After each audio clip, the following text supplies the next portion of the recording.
होली पता सब कोई कटहल का सब्जी बनावेला, पर एक बार ई सब्जी बना के देखब जब पूड़ी या चावल के साथ खाए खातिर बहुते बढ़िया बनेला। ई हउवे बैंगन, आलू और काला चना का सब्जी। एके बनावल भी बहुते आसान बा। पहले हमनी के सारी सब्जिया के धो के काट लेवे के। अच्छा, अगर आप लोग के वीडियो अच्छा लगे ना तो चैनल के सब्सक्राइब कर लेब, जैसे ही भोजपुरी में रेसिपी देखे खातिर। कहाँ से देखा था आप लोग वो कमेंट में बताइब जा।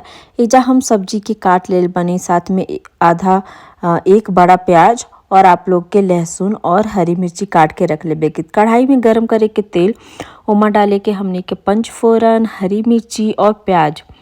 अच्छा, अगर आप लोग के ये रेसिपी एक बार ट्राई करे तो नहीं जाना तो एके ना आप गर्मा गर्म पूरी या गर्मा गर्म चावल के साथ ट्राई करब जा, या फिर पुआ।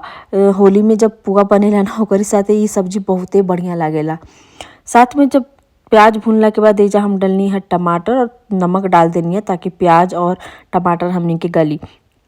ओकरी बाद एजा हमनी के डाले के मसाला, हल्दी, धनिया पाउडर, लाल मिर्ची और सब्जी मसाला।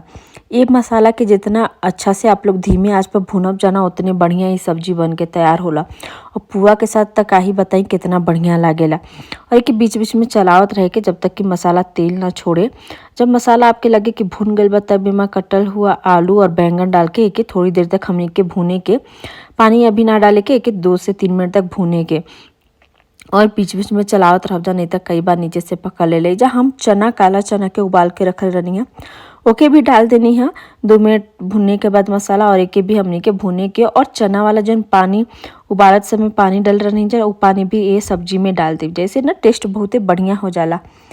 और ये आप पुआ के साथ ट्राई करी जा, कमेंट में बताइए जा अगर आप लोग की सब्जी बनाओ तो नहीं जाता हमके। और कहाँ से आप लोग हमारा वीडियो देखते हैं जो वो बताइए जा। पुआ के साथ, चावल के साथ यही सब्जी के आप लोग ट्राई